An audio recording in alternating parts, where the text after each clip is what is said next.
Hello student, कैसे हैं आप लोग। हमारे चैनल नेशनल एग्जाम्स में आप लोगों का स्वागत है। तो उम्मीद है कि आप लोगों की तैयारी बहुत अच्छी चल रही होगी। और क्योंकि एग्ज़ाम में बहुत ज़्यादा समय नहीं बचा है, तो इसी को ध्यान में रखते हुए बहुत लोगों के अलग अलग क्वेश्चन थे कि एक खास जो कॉमन क्वेश्चन था कि इसका हम एक प्लान कैसे बनाएं। ठीक है, किन किन चीज़ों को छोड़ दें, किन पे ज़्यादा फोकस करें, किन पे कम फोकस करें। और जो सबसे ज़्यादा क्वेश्चन था वो ये था कि जीएस की कोचिंग ले या ना ले। तो इन्हीं सब चीज़ों को ध्यान में रखते हुए एक अच्छी रणनीति जो होनी चाहिए वो मैं यहाँ आप लोगों को बताऊंगा। आप अपने हिसाब से इसमें चेंज कर सकते हैं। ठीक है, अपने हिसाब से आगे पीछे कर देंगे।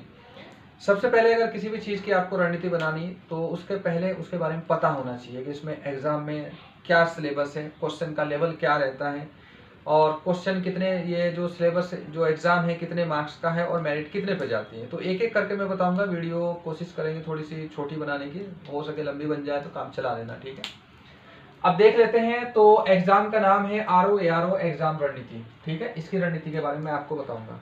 देखो, अगर बिना रणनीति के कोई भी एग्जाम दोगे, आंख बंद किया और जोश में आए तैयारी शुरू कर, मतलब पढ़ना शुरू कर दिया, क्या पढ़ रहे हैं ये पता नहीं तो प्रॉब्लम हो जाएगी। खासकर कोचिंग वाले यही करते हैं।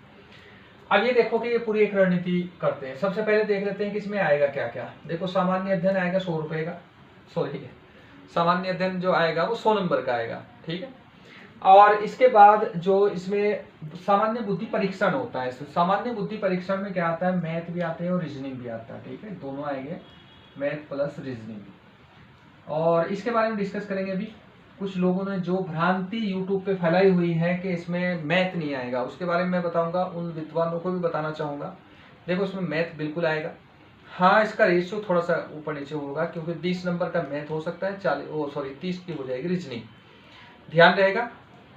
अब करेंगे इसके बारे में बात, पहले से देख लेते हैं पूरे को। देखो, सामान्य अध्ययन यानी कि जीएस, जीके नहीं जीएस, ध्यान रखना जीके और जीएस में अंतर होता है। तो ये रहेगा 100 नंबर का। सामान्य बुद्धि परीक्षण जो रहेगा वो 50 नंबर का रहेगा। ठीक है, यानी कि टोटल जो एग्जाम रहेगा वो कितने का रहेगा, 150 नंबर का। ये प्री का एग्जाम है, और प्री के एग्जाम में अगर 150 नंबर में आपको कट ऑफ में आना है तो आपके 100 प्लस नंबर पक्का होने चाहिए। आपकी कोई भी कैटेगरी हो, आपका टारगेट ये रहना चाहिए। ठीक है, जो SC ST वाले हैं वो ये मत सोचे कि नहीं हमारा तो 90 85 या 95 में काम हो जाएगा, इसलिए हम इतना क्यों सोचे। वो भी यही सोच के चले, मेरिट भले ही 90 पे आ जाए आपकी, या 85 पे आ जाए, या मान के चलो तुम्हारी 50 पे आ जाए, हालांकि ऐसा होगा नहीं। लेकिन अपने दिमाग पे जो टारगेट रखना है कि मुझे ये एग्जाम यहाँ तक पहुंचना। सब अब देख लेते हैं इसमें कि सिलेबस क्या क्या है। ठीक है, इसके बारे में मैंने पहले बताया था, एक बार और देख लो। देखो, सामान्य विज्ञान में कंप्यूटर, इसका सिलेबस अभी पूरा डिस्कस करेंगे। इसके बाद है भारत का इतिहास में भारतीय राष्ट्रीय आंदोलन, उसके बाद है भारतीय राज्य व्यवस्था व अर्थव्यवस्था, उसके बाद भारत का भूगोल व जननांकिकी, फिर है समसामयिकी घटनाएं यानी कि करंट, और नीचे आया है पूरा उत्तराखंड। टोटल जो आप इसका सिलेबस देखोगे तो सिलेबस में टोटल कितने हैं, 10 टॉपिक दिए गए हैं। ठीक है, टोटल सिलेबस में कितने हैं, 10 टॉपिक देख सकते हैं आप यहाँ से। पूरा 10 नंबर है, 10 टॉपिक दिए गए इसके पूरे सिलेबस में। अब 100 नंबर का है, 10 टॉपिक है, तो रूल के हिसाब से एक टॉपिक से कितने आने चाहिए, 10 क्वेश्चन, यानी कि 10-10 सारे कहीं से। अगर 10-10 सारे कहीं से आएंगे तो ये कितना पार्ट हो गया, 5 तो ऊपर चले गए, 5 के टॉपिक नीचे उत्तराखंड में है, तो 50 नंबर का उत्तराखंड होना चाहिए रूल के हिसाब से, लेकिन 50 का तो नहीं आएगा। उत्तराखंड मेरे हिसाब से जो आएगा इसमें वो थोड़े से टॉपिक्स खोल के दिए गए। उत्तराखंड जो मेरे हिसाब से आना चाहिए वो 25 से 35 के बीच में रहना चाहिए। ठीक है, और 25 भी बहुत है, मतलब बहुत कम हो गए, 30 से 35 के बीच में मान के चलो कि इसमें उत्तराखंड रहना चाहिए। ठीक, अब ये पता लग गया आपको कि 30 से 35 के बीच आपके सबसे ज्यादा जो नंबर आएंगे वो यहाँ से आएंगे। ठीक है, इस 100 नंबर में से सबसे पहले इसे देख लेते हैं, इनके नंबर डिवाइड कर लेते हैं। आपका टारगेट कितना है, 100 प्लस। सबसे ज्यादा नंबर यहां से आने हैं, मान के चलो कि इसके नंबर आएंगे 30 से 35 के बीच में, 30 से 35 के बीच में यहां से आएंगे। और इसके बाद समसामयिक की घटनाएं, 10 क्वेश्चन मान के चलो आपके यहां से पक्का मिलने की उम्मीद है, 10 क्वेश्चन तो आ ही सकते हैं यहां से। भारत का भूगोल व जननांकिकी, ध्यान रखना भूगोल भारत का है। एक कोचिंग पे भी देख रहा था मैं, एक यूट्यूब वाले को भी देख रहा था, RO का बैच चला रखा, वर्ल्ड की ज्योग्राफी पढ़ा रहा। तो ये मतलब ये समझ लो कि बिल्कुल आत्महत्या जैसा है। जो सिलेबस में है वो पढ़ो। भारत का भूगोल है जननांकिकी, जननांकिकी मतलब जनगणना, जनसंख्या, इसमें नगरीकरण सब कुछ आता है, नगरीकरण भी आता है। राज्य की जनसंख्या भी वो तो अलग इसमें नीचे आएगा, राज्य की जनसंख्या भी जो अलग अलग राज्य यानी कि किसकी सबसे ज्यादा है, किसकी सबसे कम है, तो वो सारी जननांकी यहाँ पढ़ोगे आप। ठीक है, जननांकी का हो सके आपके पास अगर कोई मटेरियल ना हो तो कोशिश करूंगा इस पे एक वीडियो बनाने की, प्रीवियस ईयर एग्जाम के जो भी आए हुए हैं, तो वहां से काफी कुछ मिल जाता है, लगभग पूरा मिल जाता है।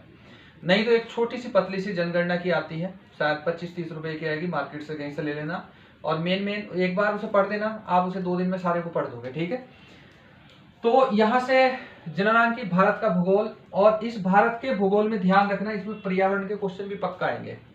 पर्यावरण ओपन नहीं दिया इसमें, लेकिन पर्यावरण के क्वेश्चन आएंगे। ठीक है, तो ध्यान रखना है इसमें। यहां से मुझे उम्मीद है कि पूरी के शायद 10 से 12 के करीब इसमें क्वेश्चन, नहीं सॉरी 8 से 10 के करीब इसमें क्वेश्चन रह सकते हैं। 8 से 10 के करीब इसमें क्वेश्चन रह जाने चाहिए, 8 से 10।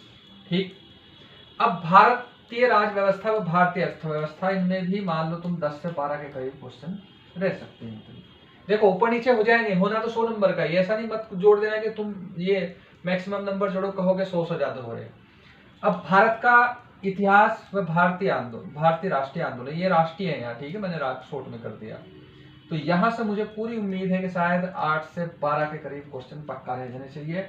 अब आता है सामान्य विज्ञान व कंप्यूटर, और यहाँ से पूरी उम्मीद है कंप्यूटर और विज्ञान के दोनों के मिला के 10 से 15 के करीब, बल्कि 10 तो मैंने बहुत कम बता दिया, ये 12 से 15 के करीब क्वेश्चन यहाँ से रह जाने चाहिए। सारे क्वेश्चन मिला के कितने रहेंगे, 100 नंबर के। ठीक है, इधर तो 50 का जो होगा तो है ही। अब देखो जो ये जो हो गया पूरा, अब देखो सबसे ज्यादा क्या है, उत्तराखंड है। सबसे ज्यादा किसका वेटेज है, उत्तराखंड का, और उसके बाद क्या रहा, कंप्यूटर और ये विज्ञान का। और इस सामान्य विज्ञान में और कंप्यूटर में सबसे ज्यादा कंप्यूटर के आएंगे। ठीक है, मान के चलो विज्ञान के अगर 7 क्वेश्चन आए और 15 क्वेश्चन आए तो 8 इसके रहेंगे, हो सके इसके 6 आए और इसके आ जाए तुम्हारे 9 क्वेश्चन आ जाए, तो कंप्यूटर का हिस्सा ज्यादा रहेगा। उसके बाद जो बड़ा हिस्सा रहेगा वो 8 से 12 के बीच में, सॉरी इन दोनों का रहना है। तो अगर एक अकेला सब्जेक्ट ले तो हिस्ट्री लेंगे आप। ठीक है, इनका हिस्सा रहेगा।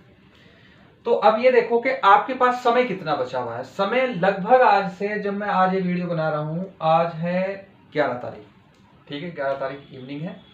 तो आज से आप लोगों के पास मान के चलो कि कितने दिन बचे हैं, अगर तुम सारे मोटा मोटा लोगे सारा, तो ये 96 दिन आप लोगों के पास बचे हैं। ठीक है, 96 में 95 भी बचे हैं, तो आपके पास दिन कितने हैं, 95 दिन है आपके पास। और इन दिन में ये पूरा कंप्लीट करना, ये भी कंप्लीट करना। 95 का मतलब होगा ये कि लगभग 3 महीने आपके पास है, मोटा मोटा मान लो। ठीक है, अब 3 महीने में ये सारा कवर करना है, इतने क्वेश्चन है। ठीक, अब देखो स्टूडेंट 2 टाइप के होते हैं। ठीक है, एक तो वो जो पहले से पढ़ते आ रहे हैं, एक वो जो बिल्कुल अभी शुरू कर रहे हैं, और एक और टाइप होता है, एक वो जो सिविल वाले होते हैं, एक वो जो ग्रुप सी वाले होते हैं। ठीक है, सबका मैं अपने अपने हिसाब से मतलब थोड़ा सा एवरेज करके बताऊंगा, आप अपने हिसाब से काउंट कर लेना। ऐसा मत करना कि ग्रुप सी वाले इसे बिल्कुल मान के चले वही है, या जो नए आए वो भी वही है। अब देखो इसमें क्या है कि ये जो सामान्य विज्ञान है ये ग्रुप सी वालों के लिए एकदम नया है। ठीक है, एकदम नया है, और उनके पास अगर वो कहीं से भी पढ़ेंगे, जैसे लुसेंट से पढ़ेंगे, इतनी आसानी से समझ में आने वाला नहीं है। अगर आपके पास कहीं घटना चक्र की थोड़ी सी बायोलॉजी का पार्ट है कहीं, तो या ऑब्जेक्टिव का पार्ट है कहीं से कोई किसी किताब में, तो वहां से कोशिश करना है इसे पूरे को पढ़ने की। और साइंस की बहुत मोटी किताब में मत उलझ के बैठ जाना, प्रॉब्लम हो जाएगी, क्योंकि साइंस में जब तक अगर उलझोगे तो 3 महीने गुजर जाएंगे। अब देखो कितने टॉपिक्स हैं, ये वाला बड़ा पार्ट है और ये वाला बड़ा पार्ट है, 35, और ये इसके बाद ये है। ये जो पूरा पार्ट है साइंस वाला, आप इसे जो ग्रुप सी वाले हैं वो थोड़ा सा इसे मतलब पढ़ेंगे तो जरूर, ऐसा नहीं कि छोड़ के चलेंगे, थोड़ा सा कम पढ़ेंगे, मतलब बहुत ज्यादा इसमें समय नहीं लगाएंगे कि नहीं हमें साइंस में ही टॉप करना, ऐसा मत कर देना। कंप्यूटर उन्होंने पढ़ रखा होगा, ग्रुप सी में आता है तो वही पर, ये लुसेंट वाली सबके पास होगी, उसे पढ़ देना, पूरे उम्मीद है कि पूरे के पूरे क्वेश्चन वहीं से मिल जाएंगे आपको। तो कंप्यूटर ग्रुप सी वाले और जितने सिविल वाले वो सारे बहुत अच्छे से पढ़ेंगे कंप्यूटर को, यहाँ से क्वेश्चन आपका नहीं छूटना चाहिए। ठीक है, अब आता है भारत का इतिहास व भारतीय राष्ट्रीय आंदोलन। देखो सिलेबस में क्या दिया गया वो देखते हैं, आपको टॉपिक्स नहीं पता। अब एक वीडियो और बनाऊंगा मैं, एक क्या कई सारी वीडियो बनेगी कि जितने ये टॉपिक्स है, जैसे साइंस का आपको ओपन नहीं दिया कि साइंस में कौन कौन से पढ़ने चाहिए। साइंस में क्या दिया, सामान्य विज्ञान एवं कंप्यूटर संचालन की आधारभूत जानकारी संबंधी प्रश्न, विज्ञान एवं कंप्यूटर की सामान्य समझ, दैनिक जीवन में इनके प्रयोग, परीक्षण, अनुभव पर आधारित होंगे, जो कि ऐसे शिक्षित व्यक्ति से अपेक्षित हैं जिसका विज्ञान में कंप्यूटर की किसी शाखा में विशेष अध्ययन न हो। अब ये बताओ इसमें कौन सा टॉपिक दिया गया कि इसमें विटामिन पढ़ना, कौन सा टॉपिक दिया गया कि तुम्हें इसमें एंजाइम्स पढ़ने, या कौन सा टॉपिक पढ़ा गया कि इसमें तुम्हें ऊतक पढ़ने, टिश्यू पढ़ने, वो तो नहीं दिया गया। तो इसलिए जो नए बच्चे या ग्रुप सी वाले बच्चे वो उलझ के बैठ जाएंगे। तो इसलिए मैंने एक प्लान बनाया कि टाइम टू टाइम कोशिश करूंगा, टाइम टू टाइम क्या डेली पहले इसकी जितने टॉपिक्स हैं, इंपॉर्टेंट टॉपिक्स हैं इन सारे सब्जेक्ट्स के, वो आप लोगों को मैं बिल्कुल लिखवाऊंगा कि इन टॉपिक्स पे ज़्यादा फोकस करना। ठीक है, वो करेंगे। अब जैसे अगला एक और ले लो, इसमें मान लो कि भारत का इतिहास एवं भारतीय राष्ट्रीय आंदोलन, जो मैंने लिख दिया यहाँ इतना। इसमें क्या है कि भारत का, देखो क्या लिखा हुआ, भारत का इतिहास तथा भारतीय राष्ट्रीय आंदोलन के अंतर्गत प्रश्न प्राचीन, मध्यकालीन, आधुनिक भारतीय इतिहास के राजनीतिक, सामाजिक, आर्थिक, सांस्कृतिक पहलुओं की व्यापक जानकारी तथा भारत के स्वतंत्रता आंदोलन, राष्ट्रवाद के विकास, स्वतंत्रता प्राप्ति पर आधारित होंगे। ठीक है, इसमें कहीं ये नहीं लिखा कि इसमें तुम्हें भारत छोड़ो आंदोलन रहेगा। ठीक है, असहयोग आंदोलन भी रहेगा। ग्रुप सी के जो पहले आते थे उनमें क्लियर लिखा हुआ था कौन सा टॉपिक्स तुम्हें तैयार करना है, हालांकि उससे बाहर भी दे देते थे। तो ये जो सब्जेक्ट हैं, जो नए बच्चे हैं, खासकर ग्रुप सी वाले बच्चे, वो उलझ जाएंगे। तो इसी कारण से वो बच्चे वो नहीं अच्छे से कर पाएंगे, क्योंकि वो तो यही पता है कि जो सिलेबस है वही से कराते हैं। ज़्यादातर कोचिंग वाले भी यही करते हैं कि जो मैंने आया पढ़ाना शुरू कर दिया। तो आपको कैसे अंदाजा लगाना है, प्रीवियस ईयर का क्वेश्चन पेपर, ठीक है, वहां से, और जितने आयोग के क्वेश्चन पेपर हुए इस लेवल के, तुम्हें सारे देखोगे कि कहाँ कहाँ से क्वेश्चन है। तो हर सब्जेक्ट की एक एक करके मैं कोशिश करूंगा कि उसकी वीडियो एक लिस्ट बना दूं, छोटी छोटी वीडियो आएगी 10-10, 15-15 मिनट की। तो वो टॉपिक लिख लेना और उसके बाद मान के चलना आप जो भी किताब पढ़ रहे हैं वहां से उन पर फोकस करना है। ठीक है, तो ये समस्या का समाधान हो गया। अब नंबर देख लिया आपने कितना हो गया। अब बताता हूँ कि किस सब्जेक्ट में कितना टाइम देना है आपको। सबसे पहले ये देख लो कि डेली कौन कौन से सब्जेक्ट आपको डेली शुरू करने हैं, डेली रखने हैं यूज में। ये जो मैथ और रीजनिंग है, इसमें दो टाइप के बच्चे होंगे। एक तो वो जो मैथ बैकग्राउंड के होंगे, जिनका मैथ और रीजनिंग बहुत अच्छा होगा लेकिन उनका जीएस वीक होगा। दूसरे वो जो ग्रुप सी वाले जो बिल्कुल नहीं आता, उनसे जोड़ना, घटाना, भाग करना कुछ नहीं आता। मैंने अपने चैनल पर पूरी वीडियो बना रखी, पूरी सीरीज बना रखी है, 1, 2, 3, 4 करके पूरी क्लास है। पहले मैथ की चल रही है, उसके बाद रीजनिंग चलेगी। ठीक है, तो उन्हें डरने की, घबराने की जरूरत नहीं। क्योंकि वो जो बच्चे हैं वहां जिनसे कुछ नहीं आता, अगर वो 3 महीने तक करेंगे, उम्मीद है कि शायद 2 महीने में सारा पूरा कंप्लीट हो जाएगा, बाद में रिवाइज कर दोगे। और यहां तक अगर तुमने अच्छे से मेहनत की तो मुझे पूरी उम्मीद है कि आप इसमें 25 से 30 के करीब कम से कम लाओगे। हो सके कि 35 या 40 के पास पहुंच जाओ, लेकिन इतने पक्का लाओगे अगर तुम डेली हमारी वो पूरी क्लासेस करेंगे। उस जो वीडियो है, जो प्लेलिस्ट है, उसका लिंक मैं ऊपर आई बटन में भी दूंगा, वहां मिल जाएंगे, और नीचे डिस्क्रिप्शन में भी दूंगा वीडियो के, वहां से मिल जाएगा, और वीडियो के लास्ट में मिल जाएगा। ठीक है, वो पूरी कर लेना। तो आपको डेली देखते हैं कौन कौन से करना है। एक तो ये उत्तराखंड देख लेते हैं। ठीक है, उत्तराखंड में ग्रुप सी वाले मास्टर होंगे पक्का, क्योंकि वो तो ग्रुप सी रखते हैं। जो नए हैं सिविल वाले बच्चे होंगे उन्हें थोड़ी सी प्रॉब्लम होगी, क्योंकि वो इतना नहीं पढ़ते। और ध्यान रखना, इसमें उत्तराखंड बहुत ज्यादा ऊटपटांग टाइप का नहीं आएगा, हिस्ट्री आएगी, अच्छे लेवल की आएगी। तो इसमें पढ़ने के लिए अगर आप इसे पढ़ोगे ठीक ठाक करके, इसका करंट छोड़ दोगे फिलहाल, अगर करंट नहीं करोगे, क्योंकि करंट बेसिस में क्वेश्चन जरूर आते हैं। तो उत्तराखंड के लिए मैंने पहले ही बताया था आपको 2 लेनी। एक तो परीक्षावाणी ले लेना, जो डिस्क्रिप्टिव वाली होती है परीक्षावाणी। दूसरी एक परीक्षावाणी आती है ऑब्जेक्टिव टाइप की।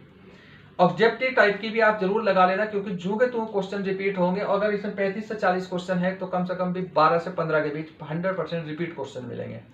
तो रिपीट क्वेश्चन का बहुत ध्यान रखना, चाहे कोई नए बच्चे हो या पुराने बच्चे हो, या सिविल वाले हो या ग्रुप सी वाले हो। तो जो ग्रुप सी वाले हैं वो तो इसे डेली पढ़े, चाहे ना भी पढ़े अगर उनका अच्छा है। ग्रुप सी वाले इस में यूके में जो उत्तराखंड में है वो केवल आधा घंटा दे या 1 घंटा, मान लो कि वो 1 घंटा दे, इसमें केवल रिवाइज करेंगे।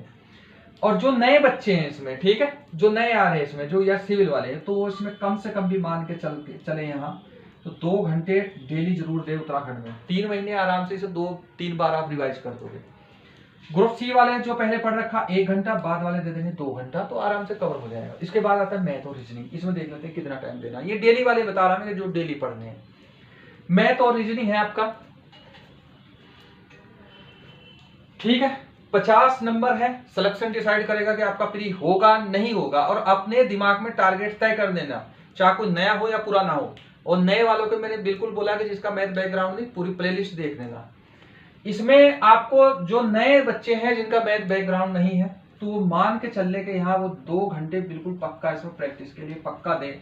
और जिनका बैकग्राउंड है वो केवल क्लास करने की जरूरत नहीं, केवल प्रैक्टिस सेट ले। जो एसएससी वाले सीजीएल वाले नहीं, ठीक है, जो जैसे एसएससी जीडी के आता है उसमें मैथ आता है, या एसएससी जो दूसरे आते हैं ना इंटरमीडिएट लेवल का, तो उसमें कर ले। बाकी वो प्रैक्टिस सेट लगा ले, बहुत ज्यादा उसे करने की जरूरत नहीं, वो यहाँ से इसे कर ले। जिसका बैकग्राउंड नहीं है मैथ का, ज्यादातर ग्रुप सी के बच्चों का बैकग्राउंड नहीं, तो वो 2 घंटे दे। अगर उनसे जोड़ना घटाना कोई क्वेश्चन नहीं हो रहे, हमारी पूरी लिस्ट देख ले, वहां से मिल जाएगा। और इसी के बारे में ऑफलाइन वाले बच्चे पूछ रहे थे, तो देखो ऑफलाइन का बहुत जल्दी सोच रहे थे, हमारा सेटअप नहीं बन पा रहा है अभी ना, फिलहाल कहीं और ले रहे थे तो वहां नहीं हुआ। तो अगर ऑफलाइन का होगा बहुत जल्दी सर नेक्स्ट वीडियो में आपको सूचना दे देंगे। तो 2 घंटे आप डेली मैथ और रीजनिंग में देंगे, क्योंकि 50 नंबर है, आपके सिलेक्शन डिसाइड करेगा वो बिल्कुल। अब आता है देखो ये कंप्यूटर, और सॉरी कंप्यूटर नहीं, ये ऊपर का भाग यहाँ वाला। अब इसमें से ले, अब देखो इसमें 2 टाइप के बच्चे होंगे। एक तो वो होगा जिन्होंने ये पढ़ रखा होगा पहले से, सिर्फ रिवीजन करना ठीक ठाक करके, ज्यादातर बच्चे वही है। कुछ होंगे बिल्कुल नए एकदम ताजे ताजे। जो ताजे ताजे हैं उनके लिए मैंने बुक लिस्ट भी बताई थी, और पुराने के लिए भी बुक लिस्ट बताई थी। और उससे पहले एक क्वेश्चन जो बहुत सारे लोगों ने पूछा था कि जीएस की कोचिंग ले या ना ले, तो अगर मेरे से पूछोगे तुम, कोचिंग वाले थोड़े नाराज हो जाएंगे, तो मैं बिल्कुल मना करूंगा ना ले। ठीक है, क्यों ना ले मैं बता रहा हूं अभी। एक तो जो बच्चे पुराने हैं जिन्होंने ये पढ़ रखा है एक बार, ठीक है, बिल्कुल बेसिक क्वेश्चन आते हैं, वो प्रैक्टिस जो क्वेश्चन पेपर है जो 16 वाला, वो मैं चैनल पर डाल दूंगा, वीडियो बना दूंगा उसका। मैंने अपने जो हमारा फेसबुक पेज है नेशनल एग्जाम्स, वहां डाल रखा है, वहां से जाके पढ़ लेना। बिल्कुल बेसिक क्वेश्चन आने हैं एनसीआर वो सॉरी लुसेंट लेवल के। अब जिन्होंने ये पहले पढ़ रखा है तो रिवाइज करना है, केवल 3 महीने उनके पास है। 3 महीने में जो कोचिंग वाले देंगे तुम्हें 3, 4 या 5 क्लास देंगे, वो 4-5 क्लास में तुम पढ़ोगे, तुम्हारा दिमाग हैंग हो जाएगा, तुम इसे कवर ही नहीं कर पाओगे। और 4-5 क्लास के बाद उसे रिवाइज कैसे करोगे? तो पुराने बच्चे तो इसलिए नहीं कर सकते कोचिंग। और जब नए बच्चे आए, अगर वो सोच रहे हैं कि वो बिल्कुल 3 महीने पढ़ के ये निकल जाएगा, तो बिल्कुल भूल है। 3 महीने में तो उन्हें किताब का ही नहीं पता लगेगा किताब है क्या। ठीक है, 3 महीने में एक बार उनका ये मोटा मोटा ही पढ़ पाएंगे। तो ये मैं बिल्कुल बता रहा और सत्यता बता रहा। ठीक है, मैं भी पढ़ाता हूँ, मैं भी ऑफलाइन में पढ़ाता हूँ, मैं भी पैसे लेता हूँ जीएस के, लेकिन मैं मिसगाइड नहीं करूंगा, जो रियलिटी है वो है। तो इसलिए जो पुराने बच्चे हैं, खासकर जो ग्रुप सी वाले हैं या जो भी हैं, एक जो बुक लिस्ट की मैंने वो बताई थी वीडियो पहली, उसका भी लिंक लास्ट में दे दूंगा, तो वो देख ले। या फिर अपने हिसाब से जो भी आप बुक तैयार कर रहे होंगे उसके हिसाब से अपना टाइम टेबल सेट कर लेंगे। ठीक है, उसके हिसाब से अपनी बुक्स एक बार सेट कर लो और फिर वही बुक्स आपकी बेस रहेगी। तो कुछ दो ये सवाल का जवाब मिल गया कि तुम्हें इसकी जरूरत नहीं है। अब देखते हैं जो पुराने बच्चे हैं वो इसे कैसे पढ़े। देखो 2 घंटे यहाँ, एक यहाँ, तुम्हारे 5 घंटे चले गए। अब तुम्हें लगाना है इसमें लगभग 8 घंटे तुम लगाओगे इसमें। ठीक, जिनका ये उत्तराखंड ठीक है, मान लो कि तुम्हारा 5 नहीं 4 घंटे चले गए, और अगर ये जिनका ये ठीक है तो 3 घंटे चले गए, आपके पास बचे हैं। अगर आप 8 घंटे डेली पढ़ रहे हैं, आप 8 घंटे नॉर्मली सब पढ़ते ही हैं, 3 में से 5 घंटे बचे हैं आपके। तो जिन लोगों ने पहले पढ़ रखा है, ये सब्जेक्ट पहले पढ़ रखे हैं, तो वो क्या करें, इन सब्जेक्ट में से 2-2 सब्जेक्ट ले एक साथ। ठीक, 2-2 सब्जेक्ट ले एक साथ। अभी आपके पास दिन कितने बचे हैं? 95 दिन, और 90 दिन में 3 महीने में आपको पूरा करना है। 2-2 सब्जेक्ट कैसे लेंगे? जैसे मान लो कि यहाँ से कंप्यूटर लिया, तो कैसे करेंगे? अभी आपके पास कितने बच रहे थे? 5 और 3 5 थे, 2.5, मतलब ये 5 घंटे बच रहे थे उधर ना। जैसे आपने ये शुरू कर लिया कंप्यूटर, और इसके साथ इतिहास जरूर लगा लेना है, कोई और सब्जेक्ट लगा दो जो भी आपका अच्छा हो। एक सब्जेक्ट लगातार 5 घंटे पढ़ोगे तो बोर हो जाओगे। तो इसका दिन लिख लेना जितने के मैंने आज की तारीख से शुरू किया, और मैं इसे 5 या 4 दिन में मैं इसे पूरा रिवाइज कर दूंगा। ये उनके लिए है जो पहले पढ़ ले। तो आपका जो रहेगा यहाँ, रिविजन ज्यादा करना है यहाँ। जैसे ये कंप्यूटर रहेगा यहाँ, तो आप मान के चलो कि मैं 8 दिन में ये पूरी कंप्यूटर की बुक, मुझे 8 दिन तो लगते हैं, 2 दिन में ये कंप्लीट हो जाती है पूरी, 2-3 दिन में, 3 दिन मान लो। तो 8 दिन में आपको क्या करना है? कंप्यूटर करना है, साइंस थोड़ा सा है, जीएस का ध्यान रखना है इसमें। ठीक है, वो जो लुसेंट वाली है वहां से ध्यान रखना। तो यहाँ फिलहाल मैं कंप्यूटर के बारे में बता रहा हूँ।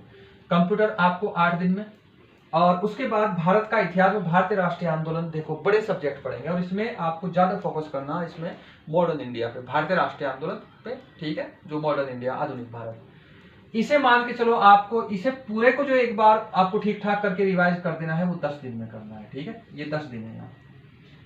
और इसके बाद ये है भारतीय राज्य व्यवस्था और अर्थव्यवस्था। ठीक है, ये दोनों एक में दिए गए हैं यहाँ, तो लेकिन मैं इनका इकट्ठा लिख रहा हूँ यहाँ। भारतीय राज्य व्यवस्था, जिसने एक बार पहले पढ़ रखा है, अगर वो इसे रिवाइज करेगा तो कितने टाइम लगाएगा, 3 या 4 दिन, अगर अच्छे से करेगा। तो आप इन दोनों का, इसका और इसका, अर्थव्यवस्था भी बहुत कम पड़ता है, नोट्स बने हुए होंगे, और ये भी, इन दोनों का अगर आप 5-5 दिन करोगे, 5 + 5, ठीक है, यानी कि 10 दिन इन दोनों के मान लो, 5 इसमें 5 इसमें लगाओगे। अब आता है भारत का भूगोल, जरा नाम की, इसमें भी मान के चलो आप इसमें कितना लगाओगे, एक बार भारत का भूगोल और जननांकी की मुश्किल से 8 दिन लगते हैं इसमें, और ये नहीं रहता। अब आता है समसामयिकी और करंट। इसके लिए मैंने कुछ मैगजीन बताई थी, वो लेनी पड़ेगी, और ये मेरे हिसाब से आप लास्ट में पढ़ना, लास्ट में इसके लिए स्पेशल से 8 दिन रखना। अब देखो कैसे रहता है ये 2 सब्जेक्ट मेरे हिसाब से एक साथ शुरू करना। आप 2.5 घंटे, 2.5 घंटे इसे दोगे, 2.5 घंटे इसे दोगे। अगर 2.5 घंटे इसे दे रखे और पहले आप लोगों ने पढ़ रखा, केवल रिवाइज करना, तो आप आराम से इतने दिन में इसे खत्म कर दोगे। मतलब 10 दिन में ये, एक दिन में होगा ये, ऐसा मत जोड़ देना कि 18 होगा, तो 10 दिन में ये खत्म हो जाएगा। इन्हें मान के चलो मोटा, दोनों 10 दिन में खत्म। फिर 2 ये सब्जेक्ट पकड़ोगे अगले, ये 10 है, इसके 8 है, तो इन्हें भी मान के चलो 10 दिन में खत्म, यानी कि 20 दिन में तुम ये 4 सब्जेक्ट पूरे करोगे। 20 दिन में आपके 4 सब्जेक्ट पूरे हो गए। फिर इससे बाद में क्या करोगे, 20 में ये कंटिन्यू साथ चलेगा, वो भी कंटिन्यू साथ चलेगा। इसके बाद आप समसामयिक की घटनाएं बाद में पढ़ोगे, इसके लिए टाइम निकाल कर रखोगे। जैसे ही 20 दिन में कंप्लीट हो जाएगा, फिर इन्हें रिवाइज करोगे, ठीक है, फिर यहाँ करोगे। तो ये तरीका रहता है उसका, कि एक आइडियल जो रणनीति होनी चाहिए। अब जो लोग बिल्कुल नए हैं, अगर वो इसे 2-2 घंटे पढ़ेंगे, पहली बार वो हिस्ट्री की किताब देख रहे हैं, और 2 घंटे इसे पढ़ेंगे, 2 इसे पढ़ेंगे, 2 उससे पढ़ेंगे, तो उनके क्या मतलब 3 साल लग जाएंगे, सब्जेक्ट पूरा नहीं होगा। ये रणनीति केवल उनके लिए रहती है जिन्होंने पहले पढ़ रखा और वो स्पीड से पढ़ रहे हैं। ध्यान रखना कि आपको इतने लिमिटेड टाइम में कवर करनी है। ऐसा मत कर देना कि आपने अनलिमिटेड टाइम लगा दिया, 3 महीने के बाद आपके 2 ही सब्जेक्ट पूरे हो रहे, तो वो गड़बड़ हो जाएगा। आपको अपने उस हिसाब से करना। जो भी टॉपिक पढ़ो, जरूर ध्यान रखना, जो भी टॉपिक पढ़ो, शाम के टाइम जब जाओगे, उसके लिए लास्ट में 10 या 15 मिनट क्या रखो, उसके लिए थोड़ा रिविजन रखो कि मैंने पूरा दिन ये पढ़ा, ऐसे पेज पलट कर देख लो। और जब घर जाओ रूम में, उसके नेट से सर्च करना प्रीवियस ईयर क्वेश्चन पेपर, जितने भी हो गया, कोई प्रैक्टिस हो गया, मोटा मोटा 10-20 क्वेश्चन लगा लेना, जिससे तुम्हारा दिमाग थोड़ा एक्टिव रहे। चाहे वो हिस्ट्री हो, मान लो कि हिस्ट्री में तुमने असहयोग आंदोलन पढ़ा, तो तुम प्रीवियस ईयर क्वेश्चन ऑफ ये नॉन अलाइनमेंट मूवमेंट पढ़ दोगे, ठीक है। तो इसे सर्च कर लोगे, असहयोग आंदोलन के पिछले वर्ष के क्वेश्चन पेपर ऐसे भी लिखकर सर्च कर दोगे, तब भी मिल जाएगा, ठीक। तो ये ऐसे करोगे तो तुम्हारा, मुझे नहीं लगता कि ये रुके, 100% आप करोगे, बाकी अपने से तुम्हें ये कवर करना पड़ेगा, ठीक है। तो सारे क्वेश्चन का जवाब मिल गया, एक तो ये भी मिल गया, और टाइम, दिन भी मैंने बता दे कि दिन कैसे कैसे आपको डिवाइड कर दे, और क्वेश्चन देख लेना। अब देखो, जिसका भी वेटेज ज्यादा होगा उसी में आप थोड़ा सा ज्यादा फोकस करोगे। अब जैसे मैंने ये साइंस बताया आपको, जो लोग नए हैं बिल्कुल, अगर आज से वो साइंस पढ़ना शुरू करेंगे, ग्रुप सी वाले इसमें उलझेंगे तो पागल हो जाएंगे। साइंस का क्या करना आपको, साइंस वन लाइनर टाइप की पतली पतली बहुत सारी सी, कई सारी मैगजीन आती है, वन लाइनर पढ़ दो। साइंस के यहाँ से मुश्किल से 6 या 7 क्वेश्चन आने हैं, और जो अगर वन लाइनर पढ़ोगे 4 या 5 तुम्हें वहीं से मिल जाएंगे, तो तुम्हें क्या जरूरत है पूरी एक मोटी किताब की रिसर्च करने की। तो आपको जो रणनीति बनानी है, वो पास करने की बनानी है, विद्वान बनने की नहीं। आपको एग्जाम पास हो जाए, बात खत्म। अब देखो, इसमें आते हैं इधर कई सारे YouTube चैनल वाले, और बहुत अच्छे अच्छे जो एक्सपीरियंस है, काफी सब्सक्राइबर बहुत लोग फॉलो करते हैं। वो कह रहे हैं कि नहीं मैथ तो नहीं आएगा, मैं कह नहीं सकता मैथ आएगा, आ भी सकता है, नहीं भी, मतलब गोल मोल बात कर रहे हैं इसमें, कि मैथ आ भी सकता है, नहीं भी आ सकता है, या मैथ आएगा नहीं आएगा। ये बिल्कुल गलत है। मैथ के बारे में देख लो, जैसे इस सब्जेक्ट के बारे में गोल मोल लिखा हुआ सिलेबस में, ऐसे ही यहाँ भी लिखा हुआ। एक बार मैं पढ़ के सुना देता हूँ तुम्हें। इसके देखो, सामान्य बुद्धिमत्ता, इसके अंतर्गत प्रश्न सामान्य बुद्धिमत्ता से संबंधित, जैसे शाब्दिक और गैर शाब्दिक दोनों प्रकार के प्रश्न होंगे, और इसमें सादृश्यों, समानताओं, अंतरों, संकल्पना, समस्या समाधान, विश्लेषण, निर्णय लेना, दृश्य स्मृति, विभेद, अवलोकन, संबंध, अवधारणा, अंकगणितीय तर्क, शाब्दिक, चित्रात्मक वर्गीकरण, अंकगणितीय संख्या, श्रृंखला आदि होंगे। इसमें अभ्यर्थी की योग्यता का सामान्य विचार और संकेत, और उससे संबंध अंकगणितीय गणना, अन्य विश्लेषणात्मक कार्य आदि के प्रश्न भी होंगे, ठीक है। तो कहने का मतलब यह है, जब अंकगणित दे दिया इसमें सीधा सीधा है, और इसमें अगर नहीं भी दिया, सामान्य बुद्धिमत्ता दिया गया है, और मैथ और पक्का आएगा, ठीक है। मैंने बताया कि मैथ और रीजनिंग का जो रेशियो रहना चाहिए, इसका 20 रहना चाहिए, और इसका क्या रहना चाहिए, इसका 30 रहना चाहिए, ये रहना चाहिए। हो सके इनका दिमाग घूम गया कि मैथ को 20 की बजाय 15 कर दे या 20 की बजाय 25 कर दे, कर भी सकते हैं क्योंकि आयोग है, आजकल आयोग के खिलाफ आंदोलन चल रहे हैं तो जला फूका बैठा है, तो हो भी सकता है, लेकिन मैथ तैयार रखना पड़ेगा। हाँ इतना है कि मैथ के बहुत ज्यादा टॉपिक्स नहीं पढ़ने, ठीक है, कुल 10-12 टॉपिक्स है वही तैयार करने हैं, तो और कुछ नहीं है। उसके बाद सीधा सीधा रीजनिंग तैयार करनी है, और इन सब्जेक्ट में ये स्पीड जरूर बना के रखनी है आप लोगों को। तो ये सारी चीज आपको ध्यान रखोगे तो आपका हो जाएगा। तो ये सारे क्वेश्चन हो गए। और क्या क्वेश्चन कुछ जो भेजे हुए थे मैं अभी बता रहा हूँ। हाँ कितने क्वेश्चन का टारगेट रखे तो मैंने बता ही दिया, ये स्टूडेंट ने पूछा था कितने का। और वो एक कई स्टूडेंट का ये था कि हम मैथ छोड़ के चले या फिर मैथ और रीजनिंग छोड़ के चले, जिनके दिमाग में ये है कि मैथ और रीजनिंग छोड़ के चले वो कंपटीशन से पहले ही बाहर है। ठीक है, आप यहाँ पूरे के पूरे 100 से नंबर तो ज्यादा तो ला नहीं सकते, 100 से ज्यादा, तो इसमें गलत भी करोगे तो आप इधर भी ध्यान दोगे पूरा। और अगर मैथ रीजनिंग मैं बिल्कुल कंप्लीट कराऊंगा यहाँ आपको, चाहे ऑफलाइन में आओ या ऑनलाइन में आओ, कोई मतलब नहीं इसका, या कहीं भी, तो आपको यहाँ यूट्यूब पे कंप्लीट पूरा मिलेगा आपको, इसमें कोई घबराने की या मैं बीच में छोड़ के जाने की कोई जरूरत है भी नहीं मुझे कि मैं बीच में आपको रोक दूंगा, कंप्लीट में पूरा कराऊंगा। हाँ ये है कि ऑफलाइन की तरफ बहुत ज्यादा जो बेसिक कैलकुलेशन है उसमें थोड़ी सी आपको प्रॉब्लम होगी, तो वो कोशिश करना है, कॉल करके मुझे पूछ लेना, मेरा नंबर हर वीडियो के डिस्क्रिप्शन में रहता ही है, तो वो पूछ सकते हैं आप।